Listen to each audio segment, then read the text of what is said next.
Hello guys and welcome back to Sarpe Story.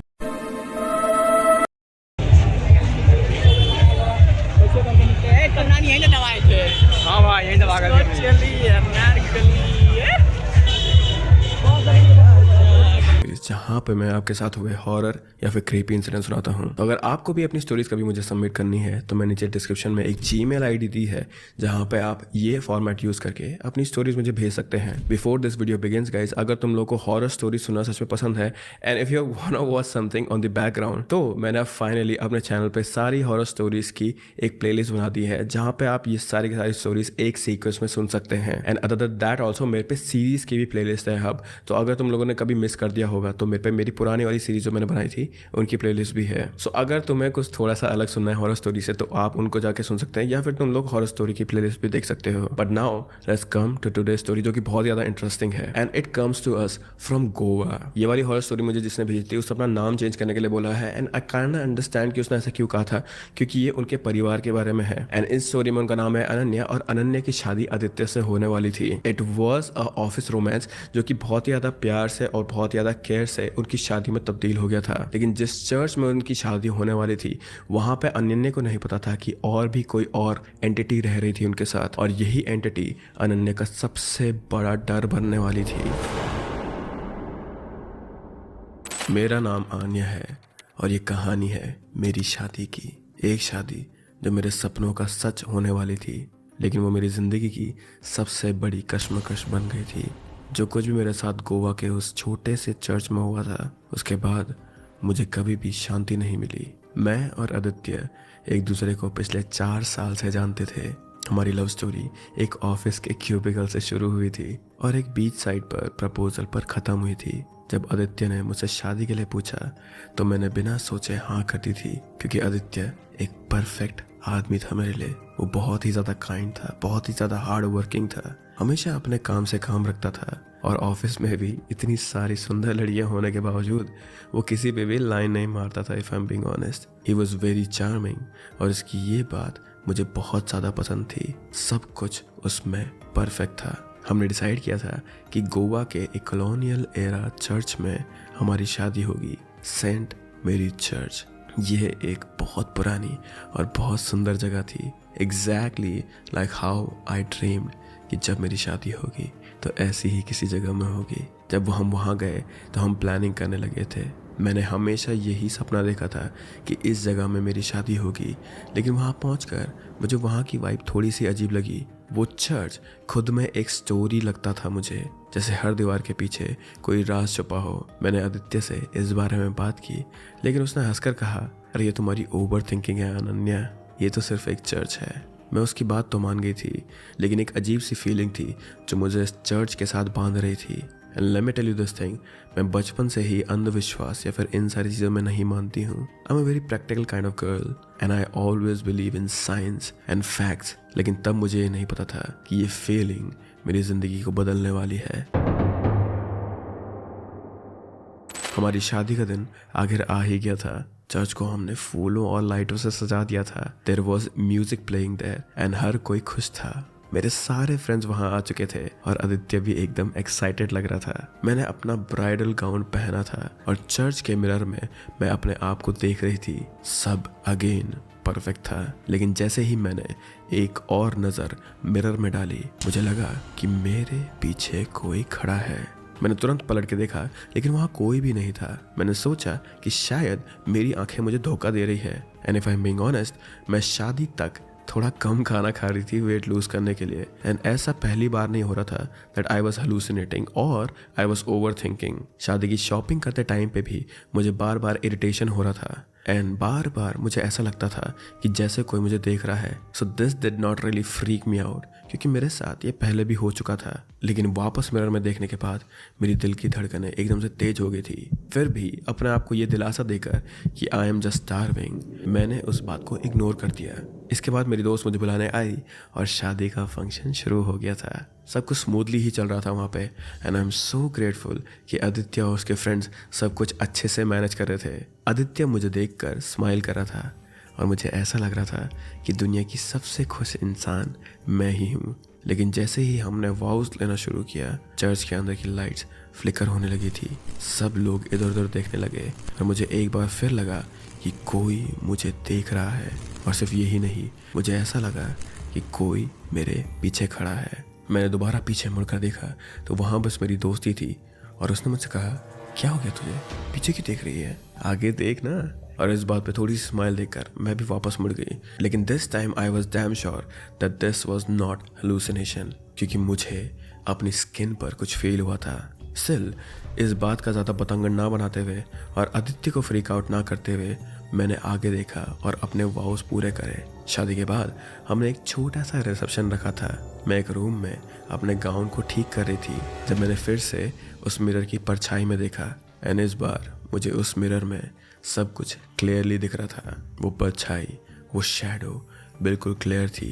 एक औरत सफ़ेद ब्राइडल गाउन में मेरे पीछे खड़ी थी। मेरा गला एकदम सूख गया था उस समय। I froze at my own place और मेरी हिम्मत ही नहीं हो रही थी पीछे मुड़कर देखने की। लेकिन फिर भी गॉड का नाम लेते हुए मैं एकदम से पीछे मुड़ी और वहाँ कोई नहीं था।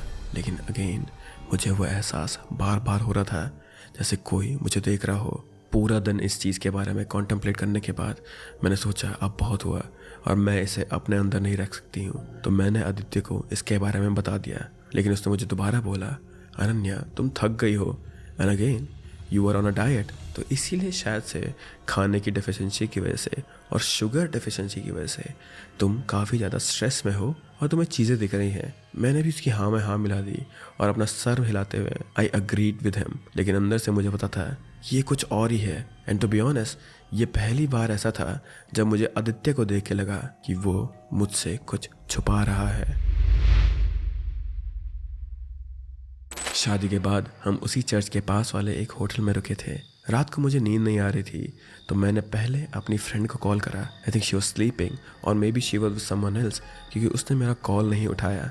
आदित्य मेरे बगल में सो रहा था और मैं बस सीलिंग को देखे जा रही थी। तभी मुझे लगा कि कमरे के कोने से कोई मुझे देख रहा है। मैंने उस तरफ देखा लेकिन वहाँ कोई भी नहीं था। अचानक से राइट साइड में जो मिरर रखा हुआ था उसके अंदर से एक चेहरा मुझे दिखाई दिया। वही सेम दुल्हन, वही सफ़ेद गाउन।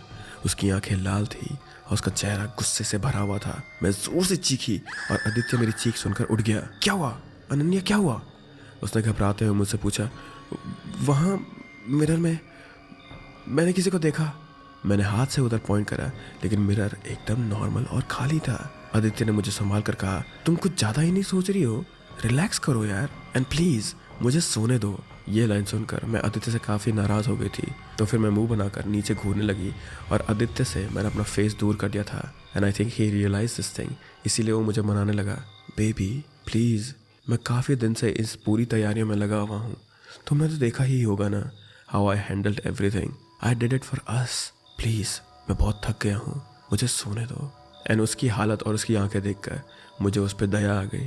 मैंने कहा, yes I am so sorry, लेकिन आई स्वेयर मैंने वहाँ किसी को देखा था। आदित्य ने मुझे रीअश्योर करते हुए कहा कि that he believes me but for now I should sleep. तो मैं आदित्य की बात मानते हुए सो गई। स्टिल आई नो मैंने वहाँ पे क्या देखा था और मुझे अंदर से ऐसी फीलिंग आ रही थी कि नेक्स्ट टाइम भी मैं उसे देखने वाली थी।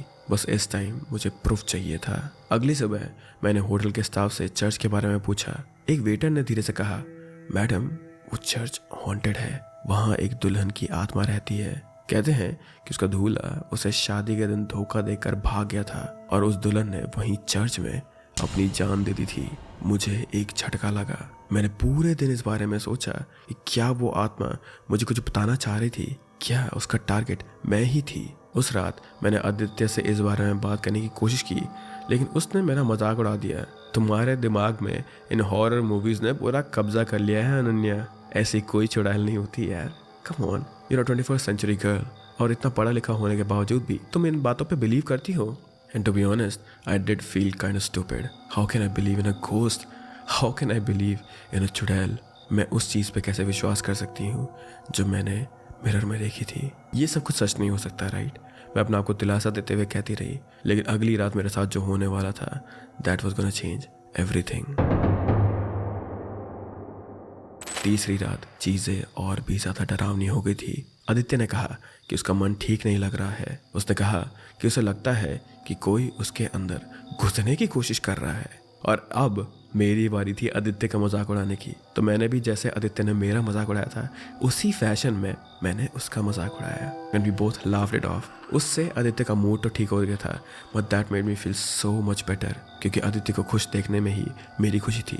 लेकिन अगले कुछ घंटों में मुझे आदित्य का बिहेवियर अजीब सा लग रहा था। रात के करीब 3 बजे थे और मुझे लगा कि आदित्य मुझे घूर रहा है। उसकी आंखें एकदम लाल थी और उसका चेहरा एकदम अजीब लग रहा था। उसने मुझसे कहा, अनन्या तुम्हें पता है ना कि मैं तुम्हारे साथ क्यों हूँ? मैंने डरी हुई आवाज़ में उससे कहा, आदित्य तुम ये मुझसे क्या बोल रहे हो? तभी उसकी आवाज़ बदल गई और वो आवाज़ अब आदित्य की नहीं थी बल्कि एक औरत की थी। मेरा नाम राधिका है। मैं एक दुल्हन थी जो इसी चर्च में शादी करने के लिए आई थी, लेकिन मेरा दूल्हा वो मुझे छोड़ के भाग गया।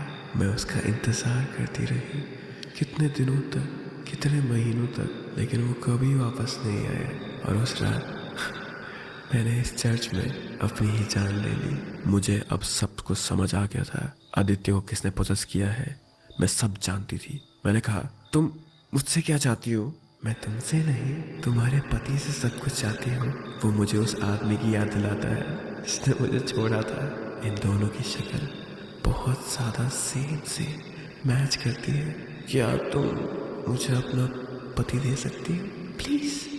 मैं समझ गई थी कि राधिका की आत्मा आदित्य को टारगेट कर रही थी, क्योंकि वो उसे उसके पुराने लवर या फिर दूल्हे की याद दिलाती थी। मैंने आदित्य को होश में लाने की बहुत ज़्यादा कोशिश करी, लेकिन राधिका की आत्मा उसके अंदर से जाने का नाम ही ले नहीं रही थी। And I was very scared to be honest. मैंने ऐसी सिचुएशन पहले अपनी ज़िंदगी में कभी नहीं देखी थी। उसने मुझसे कहा, मैं तुम्हें छोड़ूंगी नहीं, तुम अपना पति अब भूल जाओ। आदित्य आज से मेरा हुआ। मैंने अपनी पूरी हिम्मत जोड़कर आदित्य से बात करने की कोशिश करी। मैंने उससे कहा, राधिका तुम्हें ये सब कुछ छोड़कर आगे बढ़ना होगा। तुम्हारा दर्द मैं समझ सकती हूँ, लेकिन ये आदमी ये मेरा है। उसने एक मोमेंट के लिए चुप होकर मुझे देखा और फिर उसने कहा, मुझे बस शांति चाहिए, लेकिन मैं ऐसे कब तक भटकती रहूंगी? तुम्हें मुझे बताओ मुझे क्या करना चाहिए? और पता नहीं क्यों ये शब्द सुनते ही मुझे रोना आने लगा और मैं वहाँ पे बिना डरे, बिना किसी चीज़ के बारे में सोचे हुए बस रोती ही रही। And I don't know when but मेरी आंख लग गई थी रोते रोते। अगले दिन जब मैं सुबह उठी तो आदित्य के अंदर से वो औरत जा चुकी थी। मैंने आदित्य को साफ करते हुए उससे पूछा, तुम ठीक तो हो ना? आदित्य ने मुझसे कहा, हाँ मैं ठीक हूँ। क्या हुआ? कल रात कोई भूत देख लिया था क्या तुमने? And that's when I knew कि वो अब आदित्य के अंदर से चली गई है। मैंने इसके बारे में फिर कभी भी आदित्य से बात नहीं करी और ना ही मैं उसे इस मोमेंट के बारे में याद दिलाना चाहती थी। लेकिन मुझे एक बात तो समझ आ गई है, why I cried that night.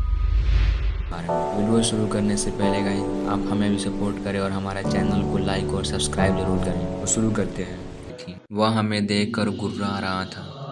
हम सभी घबरा गए और सोचने लगे कि क्या करें। तेंदुआ धीरे धीरे और बढ़ने लगा। मेरे एक दोस्त ने सुझाया कि हमें शांति बनाए रखनी चाहिए और धीरे धीरे होना चाहिए। जंगल का अपना नियम और सीमाएं होती हैं और हमें उन्हें हमेशा समझ कर ही कदम उठाना चाहिए। उस रात के बाद हमने कभी भी बिना सोचे समझे खतरनाक जगहों पर जाने की हिम्मत नहीं की। यह घटना आज भी हमें डराने के साथ साथ एक महत्वपूर्ण सबक देती है। थी आज की कहानी। कमेंट में जरूर बताएं हमारी कहानी कैसे लगी। Thank you for watching.